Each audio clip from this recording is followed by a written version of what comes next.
Hello, Bwana Yesu asifiwe. Karibu tena katika channel yetu ya CLW Mission, na leo tunaendelea na masomo yetu kama ilivyo kawaida. Naendelea kujifunza na ni siku nyingine ambayo Bwana ametupa neema, na tutakwenda kujifunza somo linalosema nayo kweli itawaweka huru. Nayo kweli itawaweka huru. Na somo letu linatoka katika kile kitabu cha Yohana sura ya 8 mstari wa 31. Biblia inasema, basi Yesu akawaambia wale Wayahudi waliomwamini, ninyi mkikaa katika neno langu mmekuwa wanafunzi wangu kweli kweli. Tena mtaifahamu kweli, nayo hiyo kweli itawaweka huru.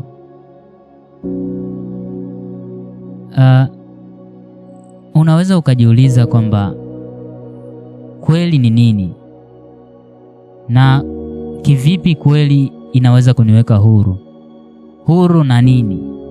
Je, niko katika kifungo? Au mimi ni mateka? Mbona ninajiona nipo kawaida? Ni maswali ambayo unaweza kujiuliza. Kweli ni nini? Na kuwekwa huru kivipi? Ni muhimu kuweza kupata ufahamu juu ya mambo haya, na ndiyo maana tumekutana au tunasikiliza mahali hapa ili kuweza kujifunza kwa pamoja na kuweza kupata ufahamu juu ya kweli hii ambayo inazungumzwa na Yesu Kristo katika kitabu hiki cha Yohana, na anasema hii kweli itawaweka huru. Je, kweli ni nini na kuwekwa huru kivipi? Mtu mmoja aliwahi kusema kwamba kama kweli haijazungumzwa au kweli haufahamiki, basi watu wataamini uongo. Kama ukweli haujawekwa wazi, basi watu wataamini uongo kana kwamba ndiyo kweli au ndiyo ukweli. Vivyo hivyo katika maisha yetu kuna kweli ambayo tunatakiwa tuifahamu, na hiyo kweli tutakapoifahamu itatuweka huru. Na watu wengi mpaka sasa bado hawajaamini katika hiyo kweli, na ndio maana hawako huru, wako katika vifungo. Watu wengi wako katika vifungo vya magonjwa. Watu wengi wako katika vifungo vya kuwa addicted, uraibu. Wako na uraibu wa ulevi, uzinzi, na wanatamani kuacha lakini wanashindwa kwa sababu wako katika vifungo, hawako huru. Na hii ni kwa sababu hawajaifahamu kweli. Watu wako katika vifungo vya mazindiko au mikataba ya kipagani ambayo yamkini imeingiwa katika maukoo, mkataba ambayo yameingiwa, mtu anajikuta labda familia haiwezi kufika sehemu fulani, ama maisha yake huwa yanagota tu yakifika sehemu fulani katika familia hiyo. Labda familia hii watoto wao wa kike huwa waolewi. Hicho ni kifungo. Labda familia hii watoto wake huwa wanaishia tu darasa la 7, hawezi kusogea zaidi ya hapo. Labda familia hii wao ni umaskini, hakuna mtu ambaye amewahi kufanikiwa kutoka hatua moja ama ngazi moja hadi ngazi nyingine. Labda familia hii huwa mwisho ni mtoto mmoja tu, akizaliwa wengine huwa wanakufa. Na hayo mambo huwa tunayaona katika familia nyingi. Yamkini hayajatokea kwako, lakini umewahi kuyasikia kwa watu wengine. Hivyo vyote ni aina ya vifungo ambavyo watu wako katika vifungo hivyo. Wengine wamejiunga katika maeneo tofauti tofauti ya nguvu za giza ili kuweza labda kupata utajiri, na hatimaye wako katika vifungo ambavyo wanatamani kutoka, lakini wanajiuliza wanatokaje. Watu wamefungwa katika uzinzi, yani mtu hawezi kuacha uzinzi. Addiction, mtu ana uraibu. Wengine ni vijana ambao wako katika uraibu wa masturbation, hawawezi kuacha, ni uraibu, ulevi, uvutaji bangi. Lakini unakuta mtu anatamani kuacha ila hawezi kwa sababu bado yupo kwenye kifungo. Na njia ya kutoka hapo ni kuifahamu tu kweli ambayo Biblia inasema ukiifahamu hiyo kweli, kweli itakuweka huru, nawe utakuwa huru kweli kweli. Sasa kweli ni nini? Na njia moja ambayo shetani anawakamata watu wengi ni kuzuia wasifahamu kweli. Wasijue ukweli, kwa sababu siku watakapojua ukweli basi watakuwa huru na yeye hatakuwa na mateka tena. Na ndio maana shetani anashika fahamu za watu, anazuia watu, anaweka kizuizi ili watu wasifahamu kweli, kwa sababu anajua wakijua tu kweli basi watu hao watakuwa huru. Na shetani huwa hakusudii mema kwa wanadamu, ila yeye ni muuaji tangu awali. Makusudi yake ni uharibifu, ni kuharibu, kuua na kuchinja. Sasa anazuia watu wasijue kweli. Hiyo ndio njia ya kwanza ambayo shetani anazuia watu wasifahamu kweli, kwa sababu akijua tu kweli, hiyo kweli inaweka huru, naye hata kuwa na mtu, hata kuwa na mateka. Mbinu wa shetani ni kuhakikisha anaondoka na watu ambao hawajaifahamu kweli, ni watenda dhambi, bado wamebaki kwenye uzinzi, uasherati, ulevi, uongo, aende nao katika ziwa liwakalo moto jana, na anazuia wasifahamu kweli. Lakini unaweza bado ukawa bado na maswali, huyu anazungumzia kweli, kweli hii ni nini? Some Biblia katika kitabu kile cha Yohana sura ya 14 mstari wa 5 na wa 6. Yohana sura ya 14 mstari wa 5 na wa 6. Biblia inasema, Tomaso akamwambia, Bwana, sisi hatujui uendako, nasi twajuaje njia? Yesu akamwambia, mimi ndimi njia na kweli na uzima. Mtu haji kwa Baba ila kwa njia ya mimi. Haya ni maneno ya Yesu anamjibu Tomaso, ambaye alikuwa akimuuliza kwamba sisi hatufahamu uendako. Lakini Yesu anamjibu, mimi ndimi njia. Hilo jibu la kwanza tunaliweka kando. Tunalitaka lile la katikati ambayo Yesu anasema na kweli. Manake Yesu ni njia, lakini Yesu ndiye kweli ambayo hii ninaizungumzia mahali hapa. Na hii kweli ambayo ndiye Yesu, utakapomfahamu yeye anakuweka huru. Unapomwamini Yesu anakuweka huru mbali na vifungo vyote vya yule adui shetani, vifungo vya ulevi, uzinzi, uchawi. Yamkini unatamani kutoka lakini umefungwa, vifungo vya uongo, umbea, usengenyaji. Hivyo ni vifungo ambavyo watu wako, na vifungo vingine vya watu wameingia mikataba na nguvu za giza.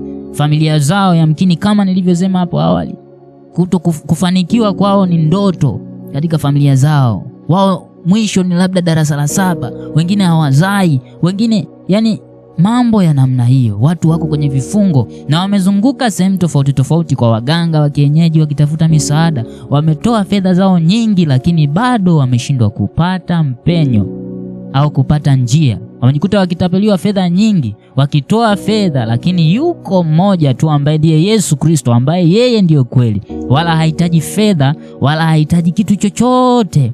Yeye tu ukimkubali na kumwamini, anasema yeye ndiye kweli, na ukimkubali na kumwamini anakuweka huru katika hivyo vyote. Hauhitaji kutoa fedha, hauhitaji kutoa kitu cha aina yoyote.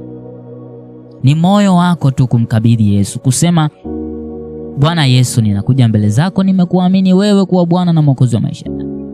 Kumpokea Yesu kama kweli moyoni mwako, na hiyo kweli ambaye ndiye Yesu Kristo anakuweka huru. Sasa shetani anazuia watu kufahamu ukweli huu, kumjua huyu Yesu, na yamkini anaweka nadharia katika fikra za watu kwamba habari hizi huwa tunazisikia sana, nimekwisha kwenda kanisani sana, nimekwisha kuabudu sana, nimeisha ingia katika madhehebu mbalimbali sana, nimekwisha kujaribu katika pande tofauti, dini zote nimeingia. Mwingine anasema hivi.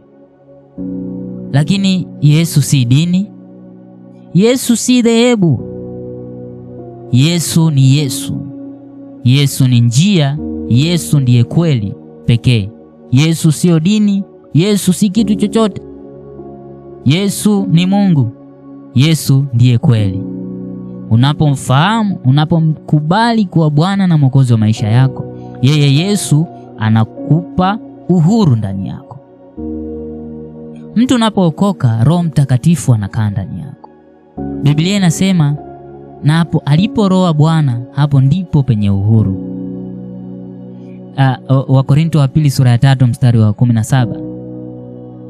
Roho Mtakatifu alipo, hapo ndipo penye uhuru. Kwa hiyo mtu unapompokea Bwana Yesu kwa Bwana na Mwokozi wa maisha yako, ambaye yeye Yesu ndiye kweli, Roho Mtakatifu anaingia ndani yako, na huyo Roho Mtakatifu anapokaa ndani yako, hapo ndipo panapokuwa na uhuru. Mambo ambayo ulikuwa unaona ni magumu kuyaacha, vijana ambao wapo addicted kwenye masuala ya masturbation, wapo na uraibu wa ulevi, uvutaji bangi, wanatamani kutoka lakini wanashindwa. Unapomfahamu Yesu Kristo na Roho Mtakatifu anapoingia ndani mwako, unakuwa na uhuru. Mambo ambayo ulikuwa uwezi, yani ni kiu kwako, yani bangi ni kama kiu, sigara ni kama kiu, uchawi, kusema uongo, kudanganya, ulikuwa haipiti siku hujasema. Lakini Yesu Kristo hubadilisha maisha ya mtu, hubadilisha mtazamo, hubadilisha fikra, hubadilisha kila kitu katika maisha yako, nawe unakuwa huru kweli kweli, wala si mtumwa tena, bali anasema anakuita mwana, na zaidi sana na kusogeza karibu, unaitwa rafiki wa huyu Yesu. Yesu ndiye kweli. Na ukifahamu hii kweli, inakuweka huru kweli kweli.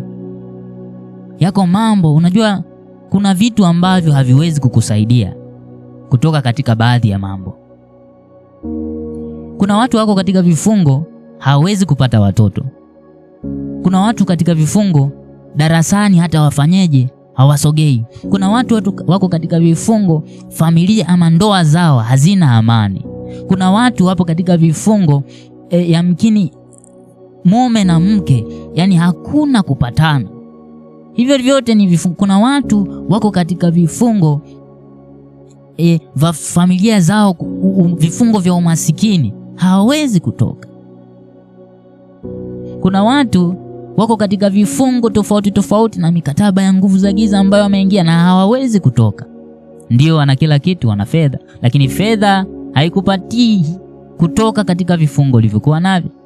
Unakuta wengine wana fedha lakini bado uzinzi, ulevi unawasumbua. Ana elimu, ni profesa, ana elimu, ni daktari katika elimu, lakini bado ni mlevi, lakini bado ni mvuta bangi, na huyo ni daktari. Hapo ndipo unapokuja kujua kwamba elimu si kila kitu katika kutoa msaada katika mambo yote. Ni muhimu sawa, lakini kuna mahali ambapo akili ya mwanadamu na vitu vya mwanadamu vina mipaka.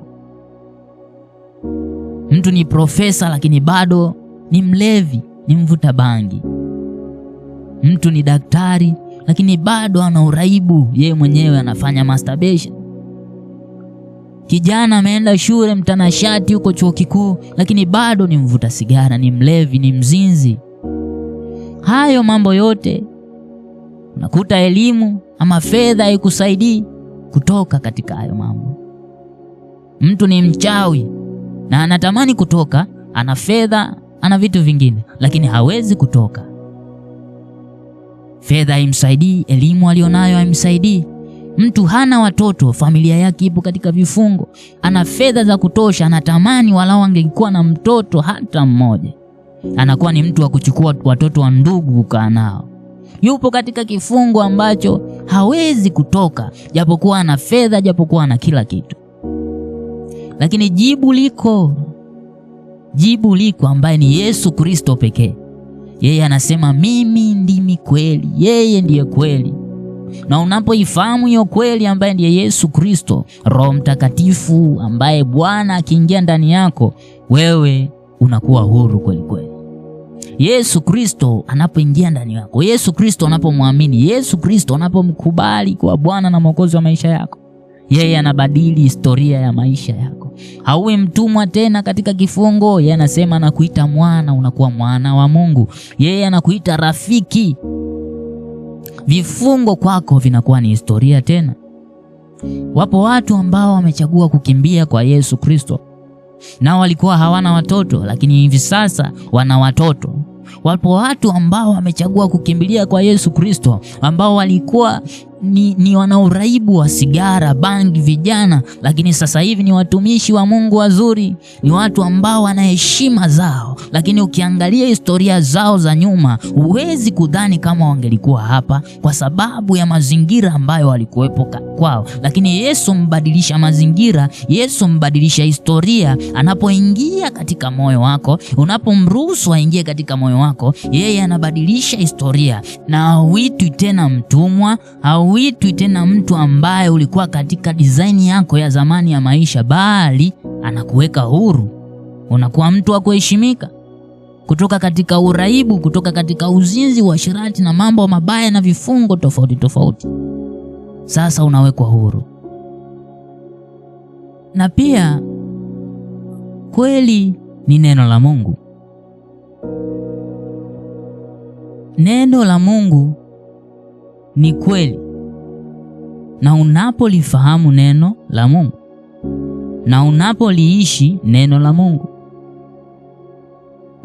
basi unapata mwelekeo sahihi ambao unakutoa katika kifungo ulichopo na kukupeleka katika mwelekeo sahihi ambao ni kumwelekea Kristo. Kwa hiyo neno la Mungu, Biblia, ni kweli, na unapoliishi linakupa mwanzo mpya kwa kuonesha mwelekeo au njia sahihi. Manake kama huliishi neno la Mungu, basi unaenda katika njia ambayo si sahihi, na njia hiyo ni njia inayokupeleka katika uongo. Ila neno la Mungu ambao ni kweli, unapoliishi linakupeleka katika uelekeo wa kumuishia Mungu ambaye ni Yesu Kristo. Nje hapo, kama uliishi neno la Mungu, basi unatembea katika mtazamo wako na katika njia yako wewe mwenyewe, na hapo utakuwa ukiishi maisha ambayo si katika kweli. Unajua, unaweza ukalifahamu, mimi ninajua, mtu anaweza kusema ninafahamu maandiko mengi kichwani. Ninajua. Kufahamu au kukariri maandiko si kigezo cha wewe kuijua kweli. Tunaposema mtu huyu ameijua kweli au ameifahamu kweli, si tu kukariri maandiko, ila ni kuyaishi yale maandiko. Hapo tunasema wewe umeifahamu kweli, na hiyo kweli inakuweka huru, ambayo ni neno la Mungu. Kweli ni Yesu Kristo, kweli ni neno la Mungu. Sasa kukariri maandiko pekee hakuwezi kukupa kuwa huru, isipokuwa kuyaishi maandiko ambayo ni kweli. Kuishi sawasawa na maandiko yanavyosema, ndipo yanapokupa direction au uelekeo sahihi, ndipo yanapokupa uelekeo sahihi wa kutoka katika kifungo ulichopo na kuwa katika kweli, kuwa katika uhuru. Kwa hiyo neno la Mungu ni mwongozo. Biblia inasema neno lako ni taa ya miguu yangu na mwangaza wa njia yangu. Kwa hiyo neno la Mungu inatuongoza kama taa, inatumulikia wapi tutembee, wapi tuishije. Kwa hiyo mtu anayeishi katika neno la Mungu, huyo ataishi katika njia, mpango na kusudi la Mungu. Huyo hawezi kutembea katika kifungo, hawezi kutembea katika uongo wa shetani, sababu analiishi neno la Mungu. Kwa hiyo kweli ni Kristo Yesu, kweli ni neno la Mungu. Ukiliishi neno la Mungu unawekwa huru. Ukiliishi neno la Mungu unapata ufahamu ya kwamba hiki si sahihi, hiki ni sahihi, ya kwamba yanipasa nifanye hiki, hainipasi kufanya hiki. Hapo ukiliishi neno la Mungu unakuwa na uelewa wa namna hiyo, unakuwa na ufahamu wa kupambanua, kwa sababu neno la Mungu limeelezea kila kitu. Maisha tunayoishi, uelekeo tunaotakiwa kwenda, kila kitu kimeelezewa katika neno la Mungu, Biblia.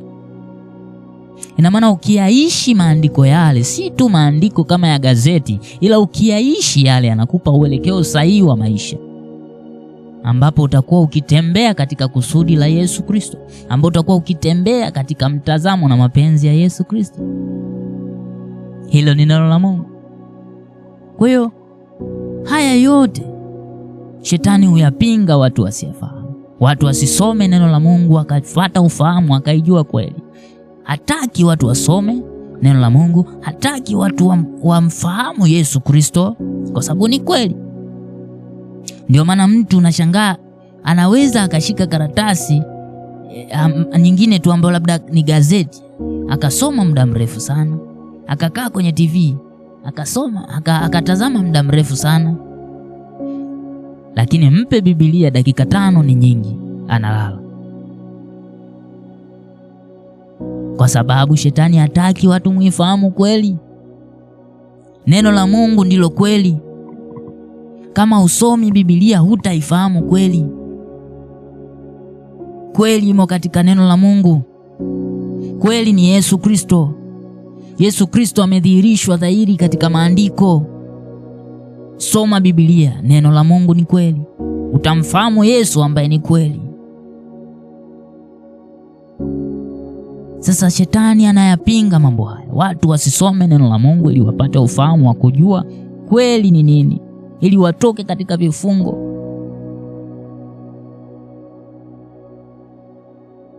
Lakini leo hii wasikia habari hizi ya kwamba Yesu ni kweli, ya kwamba neno la Mungu ni kweli, na unapoliishi basi linakupa mwangaza wa njia yako, linakupa uelekeo wa namna ya kutoka katika kifungo ulicho nacho.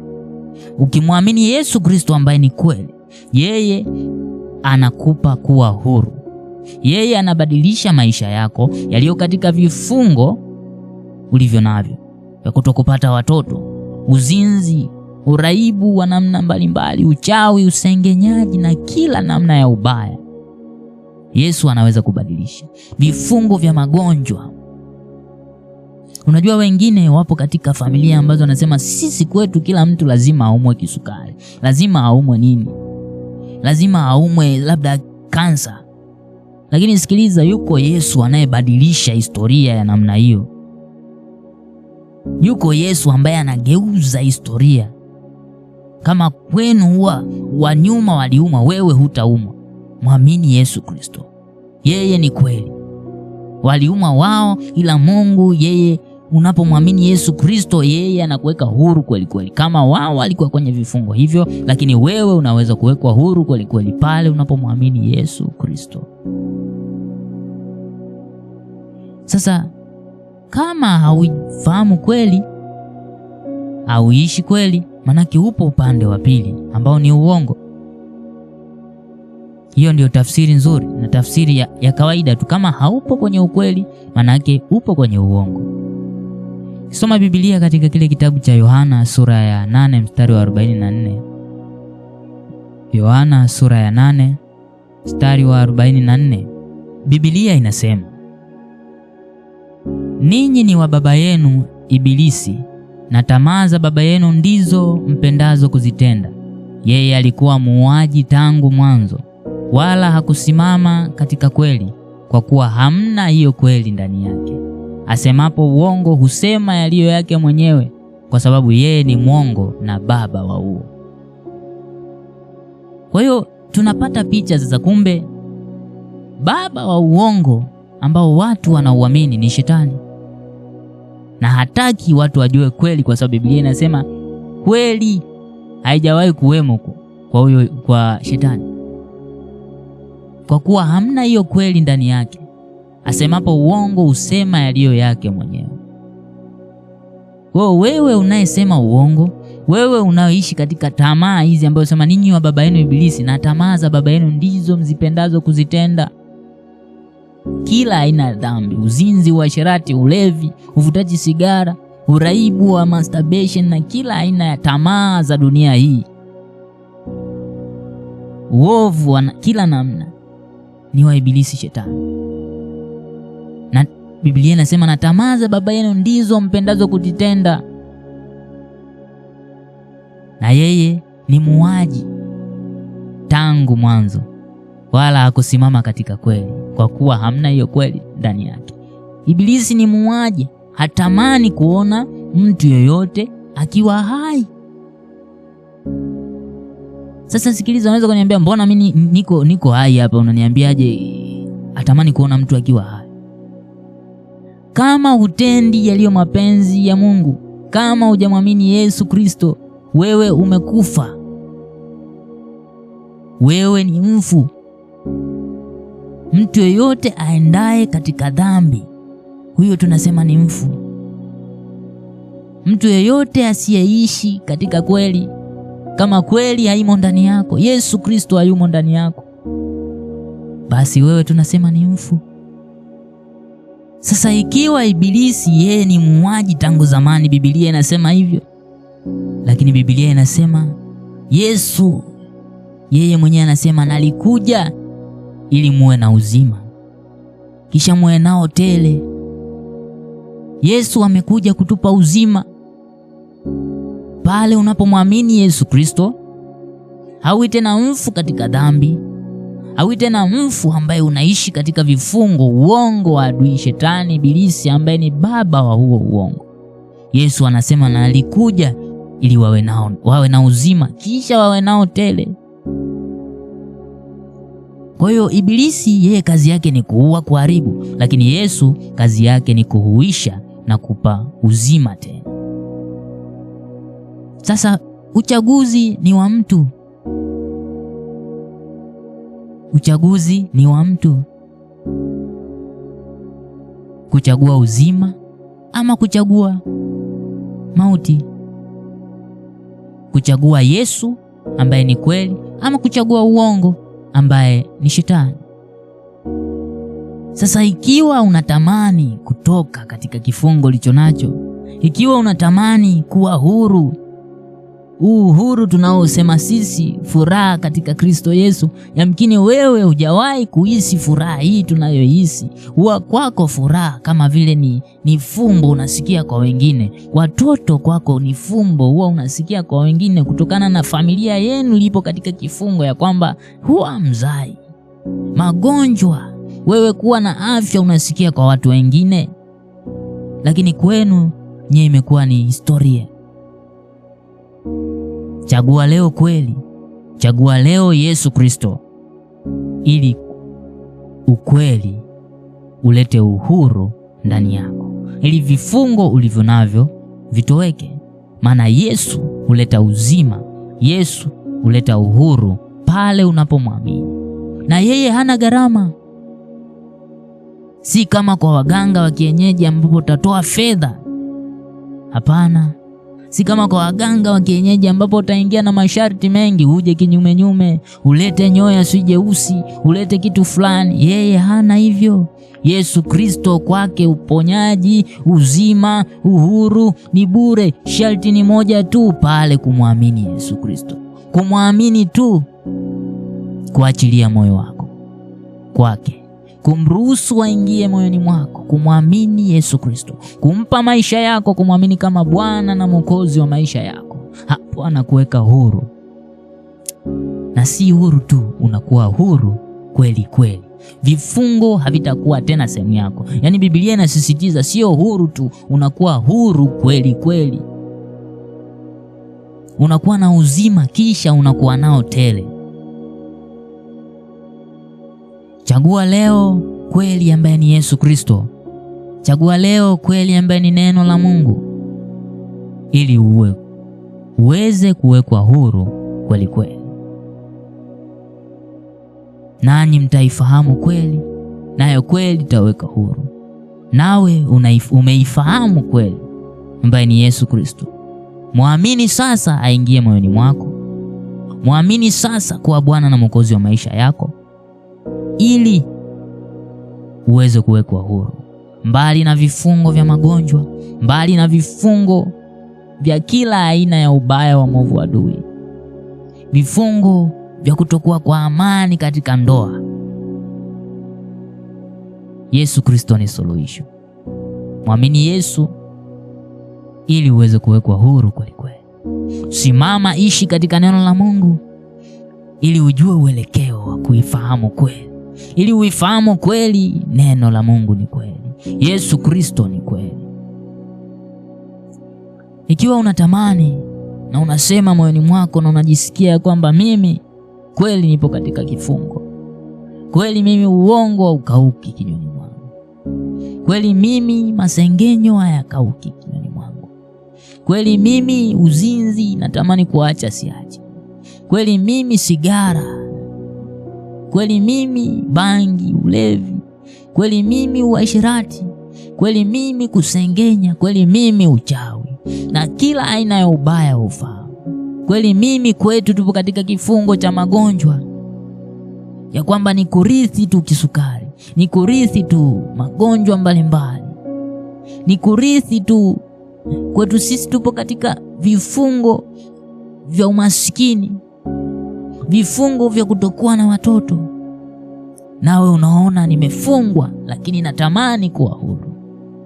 Nawe unasema kwa kuwa nimeifahamu kweli, basi nataka hii kweli niweke huru kweli kweli. Na kwa kuwa nimemfahamu Yesu Kristo, basi nataka huyo Yesu aniweke huru. Basi kama umefikia uamuzi huo, sema maneno haya nyuma yangu kama sala ya toba, ili uweze kumpokea Yesu kuwa Bwana na Mwokozi wa maisha yako. Aingie maishani mwako na kubadilisha na kukuweka huru. Sema maneno haya nyuma yangu kwa imani, kiamini kwamba Yesu Kristo ni Bwana na Mwokozi wa maisha yako. Yeye ni kweli ambaye inaweza kukuweka wewe huru. Sema maneno haya nyuma yangu. Bwana Yesu, nami nimekuja mbele zako. Nimetambua makosa yangu. Nimetambua uovu wangu. Bwana Yesu, ninaomba unisamehe. Ninaomba unitakase kwa damu yako. Ninaomba unisafishe uovu wangu wote. Naomba unifute jina langu katika kitabu cha hukumu. Niandike jina langu katika kitabu cha uzima. Yesu, ingia ndani mwangu. Wewe uliye kweli, ninahitaji uniweke huru kweli kweli, mbali na vifungo vya adui. Baba, ninamkataa ibilisi na kazi zake zote, bali ninakukiri wewe kuwa Bwana na Mwokozi wa maisha yangu, tangu sasa na hata milele. Badilisha maisha yangu. Nimekuamini wewe Yesu. Asante Yesu kwa kuwa umenisamehe. Asante Yesu kwa kuwa unanipa mwanzo mpya. Amen. Basi ikiwa umesema maneno haya nyuma yangu kwa imani, umempokea Yesu Kristo, umeiamini kweli ambaye ni Yesu Kristo, umefanya uamuzi mzuri. Mungu akubariki sana, na hakika ninakuhakikishia kwamba kuanzia sasa hautabaki kama ulivyo, kwa kuwa Yesu Kristo anapoingia ndani mwako, basi anakuweka huru. Anapoingia ndani mwako, anakupa mwanzo mpya. Hauiti mtumwa, unaitwa mwana, mrithi pamoja na Kristo. Anakupa mwanzo mpya, ya kale yanapita na tazama unakuwa kiumbe kipya. Mungu akubariki sana wewe ulichukua uamuzi huo, na kwa maelekezo zaidi unaweza ukanitafuta kwa namba yangu ya simu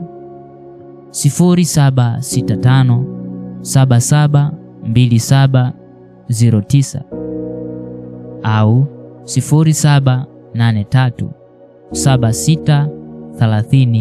0783763039 au unaweza ukaniandikia katika ukurasa wa Instagram kwa jina la Asante Bale.